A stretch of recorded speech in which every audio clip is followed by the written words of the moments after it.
آپ کو خود معلوم ہے کہ امام خمینی علیہ الرحمہ کی ذات کتنی ایک عظیم شخصیت امام خمینی کی تھی، کتنی کامیابیاں دنیا اور آخرت کی امام خمینی نے حاصل کی، اور اسلام کا کیسا احیا کیا۔ یقیناً اس کے ساتھ ان کی وہ تمام عمل کی دنیا کے آدمی تھے، پریکٹیکلی ہر چیز کیا کرتے تھے، لیکن اس کے ساتھ ساتھ دعاؤں کا دامن بھی ہاتھ سے نہیں چھوڑا تھا۔ کون آخر امام خمینی نے اتنی عظیم کامیابیاں کیسے حاصل کی؟ اور ہم بھی کسی پرسنٹیج میں ایسی کوئی عظیم کامیابیاں حاصل کر سکتے ہیں، جو بھی ہماری فیلڈ ہے، جس میں بھی ہم آگے جانا چاہتے ہیں، دنیا کی بھی کامیابیاں ہمیں مل جائیں، آخرت کی بھی کامیابیاں ہمیں مل جائیں۔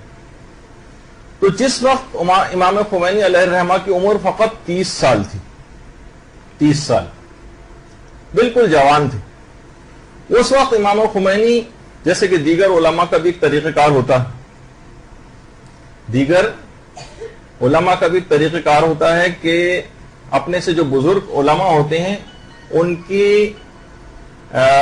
کے پاس کچھ لاہ عمل لینے کے لیے جاتے ہیں۔ تو امام خمینی بھی آیت اللہ شیخ حسن علی نخودکی اصفہانی ان کے پاس جاتے تھے کہ آپ مجھے کوئی ایسے اعمال بتائیں کہ جس سے میری روحانیت مضبوط ہو، اور بہت ساری اس طرح کی چیزیں۔ آیت اللہ شیخ حسن علی نخودکی اصفہانی یہ مرجع بھی تھے اور بہت ہی عالم عارف شخصیت تھے۔ امام خمینی سے ان کی ملاقات مشہد میں ہوئی۔ یہ آیت اللہ شیخ حسن علی نخودکی اصفہانی کی قبر مبارک ہے، اور امام خمینی ان کے پاس گئے اور ان سے کہا کہ آپ مجھے علم کیمیا جو ہے وہ سکھائیں۔ علم کیمیا، دیکھیں علم کیمیا ایک ایسا ایک علم ہے کہ سمجھیں کہ انسان اس علم کو اگر حاصل کر لے تو خاک کو بھی سونے میں تبدیل کر سکتا ہے، اور نہ جانے کون کون سی طاقتیں اس کے پاس آ جاتی ہیں۔ اچھا، خود آیت اللہ نخودکی اصفہانی کی بہت ساری کرامات ہیں، جو کہ کرامات الاولیاء کے نام سے کچھ تو کتابیں ہمارے برادران اہل سنت کی اسی نام سے لکھی گئی ہیں، لیکن شہید شیرازی ثانی ان کی جو کتاب ہے من کرامات الاولیاء، اس میں بھی ان کا کافی تذکرہ ہے شیخ حسن علی نخودکی کا۔ یہ اپنے طویل رکوع کرنے میں انتہائی شہرت رکھتے، معمولی بات نہیں کہ پوری رات اس طرح سے آیت اللہ حسن علی نخودکی اصفہانی عبادت میں پوری رات ایسی گزارتے تھے رکوع میں کہ چھت پہ جا کر برف باری ہو رہی ہوتی، جب صبح لوگ پہنچتے تھے تو دیکھتے تھے کمر ان کی پوری برف سے ڈھک چکی ہوتی تھی، اس طرح سے رکوع کیا کرتے تھے۔ ایک تو رکوع خود آیت اللہ حسن علی نخودکی کے بہت مشہور ہے، اسی طرح سے اویس قرنی کے رکوع اور سجدے بہت مشہور ہیں۔ وہ بھی اویس قرنی قرار دیتے تھے کہ آج کی پوری رات رکوع کی رات ہے، پوری رات رکوع میں گزارتے تھے، آج کی پوری رات سجدے کی رات ہے اور پوری رات سجدے میں گزار دیتے تھے۔ بڑی عجیب و غریب شخصیت تھی اویس قرنی کی، اور ایران میں بھی ان سے منسوب ایک جگہ ہے اویس قرنی سے، اور اس کے علاوہ یمن میں یہ جگہ یہ اویس قرنی کی رہائش گاہ کے طور پر شہرت رکھتی۔ اچھا، خود مجلہ ایک باقاعدہ نکلتا ہے ایران سے جس کا نام ہے حوزہ، باقاعدہ ایک رسالہ نکلتا ہے، اس کا جو 58واں نمبر ہے 58، اس میں یہ بات لکھی ہے کہ آیت اللہ شیخ حسن علی نخودکی اصفہانی یہ امور باطنیہ کے اندر یہ کہاں سے گائیڈنس اور یہ طاقت کہاں سے حاصل کرتے تھے کہ اتنے عالم عارف ہو گئے، اور کہ امام خمینی ان کے پاس جاتے تھے کہ لاہ عمل ہمیں بتائیے۔ تو امور باطنیہ میں آیت اللہ نخودکی حضرت کمیل ابن زیاد ثقفی کی روح سے ارتباط اور توسل کر کے مدد کو حاصل کرتے تھے۔ یہ عراق میں حضرت کمیل ابن زیاد جن کی دعائے کمیل ہے ان کا مزار مبارک ہے، ان کی روح سے کسب فیض کرتے تھے۔ تو آپ نے دیکھا کہ علماء کس طرح سے بزرگ علماء کے پاس جا کر یہ تمام چیزیں سیکھتے ہیں۔ خیر، امام خمینی ان کے پاس گئے اور کہا کہ آپ مجھے کیمیا سکھائیے۔ 30 سال کی عمر تھی۔ انہوں نے کہا ٹھیک ہے، میں ایک شرط پہ تمہیں کیمیا سکھا سکتا ہوں کہ تمہارے ہاتھ میں ساری طاقتیں اور پاورز آ جائیں، لیکن میری ایک شرط ہے کہ جب تک تم زندہ ہو کسی کو اپنی پوری زندگی میں کسی کو بھی یہ بات بتاؤ گے نہیں. اچھا اگر ہم ہوتے تو کیا کرتے؟ جی بالکل میں پکا وعدہ کرتا ہوں کہ میں کسی کو نہیں بتاؤں گا, آپ بتائیے, پیچھے لگ جاتے ہیں. امام خمینی نے کہا نہیں, میں یہ وعدہ آپ سے نہیں کر سکتا, مجھے کچھ نہیں پتا کہ آئندہ زندگی میں میرے ایمان کی کیا حالت ہوگی, میں آپ سے وعدہ نہیں کروں گا. حالانکہ اتنی بڑی بات کہ وہ تیار ہو گئے ہیں ایسا عمل بتانے پر, لیکن امام خمینی نے کہا نہیں, اس شرط کے اوپر مجھے قبول نہیں. ہو سکتا ہے کبھی میں وعدہ خلافی کر جاؤں جو کہ مجھے برداشت نہیں. جب امام خمینی کی شفافیت دیکھی, 30 سال کی فقط عمر ہے, جوان آدمی تھے, یہ شفافیت, یہ صداقت, یہ سچائی جب ان کی دیکھی, اتنی پسند آئی کہ کہا کہ اب میں تمہیں کیمیا سے بھی بڑھ کر ایک چیز بتاتا ہوں کہ جس کو اگر تم پابندی سے انجام دو تو دنیا اور آخرت کی ہر کامیابی تمہیں ملے گی, بلکہ دنیا اور آخرت کی بادشاہت تمہارے قدموں تلے آ جائے گی.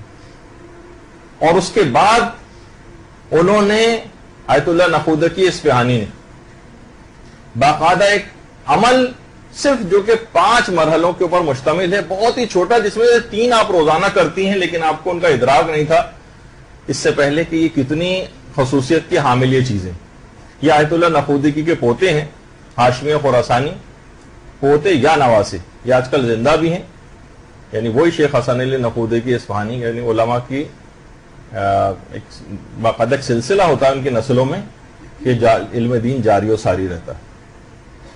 کہا کہ پہلی چیز تو یہ کہ ہر نماز کے بعد تسبیح فاطمۃ الزہرا سلام اللہ علیہا, اللہم صلی علی محمد وعلی محمد,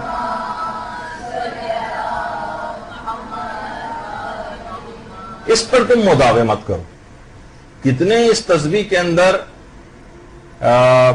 اسرار ہیں, کتنے اس کے فضائل ہیں, کیا کچھ اس تسبیح کے ذریعے انسان نہیں حاصل کر سکتا. تسبیح حضرت زہرا, اب تک لوگ اسے بہت سرسری یا خود اس کی اثر پذیری اس وجہ سے بھی بظاہر کم محسوس ہوتی, کیونکہ اس کو کرنے والا خود ہی اس کو کوئی خاص اہمیت نہیں دیتا, بلکہ بس اپنے ایک روٹین میں اس نے اپنے رکھا ہوا ہے, لیکن دل سے کوئی خاص اہمیت نہیں. ہر نماز کے بعد تسبیح حضرت زہرا پر مداومت ہمیشہ کرنا, کبھی ایک دفعہ بھی نہ چھوٹنے پائے. دوسری چیز, ہر نماز کے بعد آیت الکرسی کی تلاوت. بہت سے نسخوں کے اندر یہ جو جب انہوں نے یہ جو واقعہ کوٹ ہوا ہے اور مختلف کتابوں کے اندر اس کو بیان کیا گیا ہے, کسی کسی جگہ کے اوپر یہ بات بھی ملی ہے کہ آیت اللہ نخودکی نے جو تاکید کی تھی اس میں وَهُوَ الْعَلِيُّ الْعَظِيمُ تک پڑھنے کے لیے آیت الکرسی کو کہا تھا. لیکن اگر آپ وَهُوَ الْعَلِيُّ الْعَظِيمُ تک کی نیت کریں, اس کے بعد تبرکاً هُمْ فِيهَا خَالِدُونَ تک بھی پڑھ لیں تو کوئی حرج نہیں. اور اس آیت الکرسی کے اندر ایک ایسی زبردست پاور ہے کہ بہت سی روایتوں میں یہ بات آئی ہے کہ یہ آپ کو ہمیشہ پڑھنی ہے ہر نماز کے بعد. کہتے ہیں کہ سوائے صدیق کے کوئی اس پر مداومت نہیں کر سکتا. یعنی اگر اپنا کوئی مقام بلند کرتے ہوئے جانا ہے ان دعاؤں کے ذریعے تو ہر نماز کے بعد آیت الکرسی کی تلاوت اپنا معمول بنا لیجیے. مداومت کرنی, ہمیشہ کرنا ہے, اسے چھوڑنا نہیں.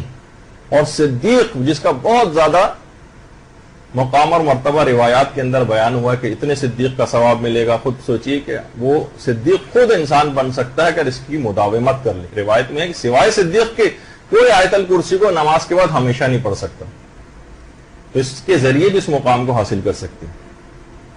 اس کے بعد کہا کہ تیسری چیز یہ ہے کہ 3 مرتبہ سورہ توحید کی تلاوت, 3 مرتبہ ہر نماز کے بعد.